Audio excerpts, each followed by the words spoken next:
Amateur radio സാറ്റലൈറ്റുകൾ വഴി എങ്ങനെയാണ് മറ്റ് റേഡിയോ അമേച്വേഴ്സായിട്ട് സംസാരിക്കുന്നതെന്ന് നോക്കാം. ആദ്യമായി തന്നെ ഈ n2io.com നമ്മൾ നമ്മുടെ ഗ്രിഡ് സ്ക്വയറൊക്കെ അടിച്ചു കൊടുത്തു കഴിഞ്ഞാൽ നമുക്ക് ഓരോ സാറ്റലൈറ്റും സെർച്ച് ചെയ്താൽ കാണാൻ പറ്റും. അതിൻ്റെ പാസ് എപ്പോഴാണെന്നൊക്കെ അതിൻ്റെ ഡയറക്ഷനും ഒക്കെ കാണാം. ഇതിപ്പോൾ കാണുന്നില്ലേ, ആ ഡയറക്ഷൻ കണ്ടില്ലേ. പിന്നെ അതിൻ്റെ മാക്സിമം എലിവേഷൻ എത്ര അടുത്തു കൂടെ പോകുന്നുള്ളതൊക്കെ അതിലറിയാൻ പറ്റും. അതറിഞ്ഞ ശേഷമാണ് നമ്മൾ ആൻറ്റന പോയിൻ്റ് ചെയ്യുന്നത്. n2io.com മാപ്പിൽ ആ ടൈമിങ്ങും ഉണ്ട്. അതായത് ഇപ്പോൾ ഇത് വടക്ക് ഭാഗത്തുനിന്ന് വന്നിട്ട് തെക്ക് ഭാഗത്തേക്ക് പോകുന്നു.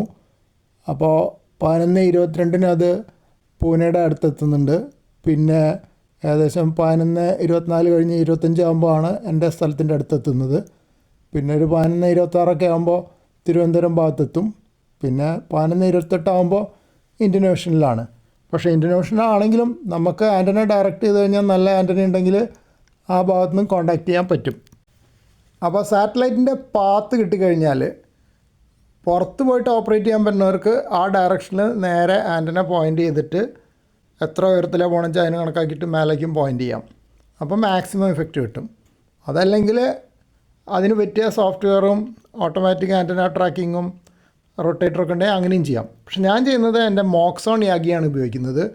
അതിൽ ഒരു മോക്സോൺ റെക്റ്റാങ്കിളാണ് VHFനുള്ളത്. 5 UHF എലമെൻറ്റ് പാസീവ് കപ്ലിംഗ് ആണ്. അതായത് അൾട്രാ ഹൈ ഫ്രീക്വൻസി എലമെൻറ്റ്സിന് VHF എലമെൻ്റായിട്ടോ അല്ലെങ്കിൽ കേബിളായിട്ടോ ഒരു ബന്ധവുമില്ല. അപ്പോൾ ഞാൻ ആദ്യം തന്നെ പണ്ടൊക്കെ ചെയ്തിരുന്നത് ഈ ആൻറ്റന തിരിച്ചു വയ്ക്കും. അതായത് മാക്സിമം അടുത്ത് വരുന്ന സ്ഥലത്തേക്ക് തിരിച്ചു വയ്ക്കും. അപ്പോൾ അങ്ങനെ വെച്ച് കഴിഞ്ഞാൽ ഒരു പാസിൻ്റെ നടുവിലത്തെ ഒരു 5 മിനിറ്റ് എനിക്ക് വർക്ക് ചെയ്യാൻ പറ്റും.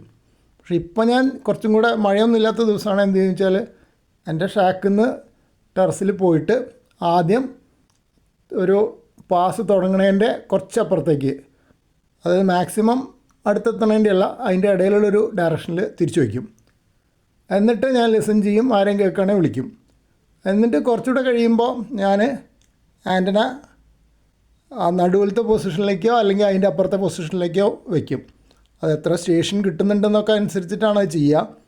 പിന്നെ ആൻറ്റന തിരിക്കുമ്പോൾ ഞാൻ എന്താ ചെയ്യുക വെച്ചാൽ ഈ ആൻറ്റനയ്ക്ക് കുറച്ച് ബീം വിഡ്ത്ത് കൂടുതലുള്ള ആൻറ്റനയാണ്. കാരണം VHF ആകെ 2 എലമെൻ്റല്ലേ ഉള്ളൂ, ഒരു മോക്സോൺ ഡ്രിവൺ എലമെൻറ്റും റിഫ്ലക്ടറും. പിന്നെ UHF 5 എലമെൻറ്റ്. അപ്പോൾ ബാൻഡ് വിഡ്ത്ത് കൂടുതലാണ്. അപ്പോൾ ബാൻഡ് വിഡ്ത്ത് അല്ല ബീം വിഡ്ത്ത് കൂടുതലുണ്ടെന്ന് പറഞ്ഞു കഴിഞ്ഞാൽ കൂടുതൽ ഏരിയ എന്നുള്ളത് കവർ ചെയ്യും. പക്ഷേ ഗെയിൻ കുറവായിരിക്കും. നമ്മൾ എലമെൻറ്റ്സ് കൂട്ടി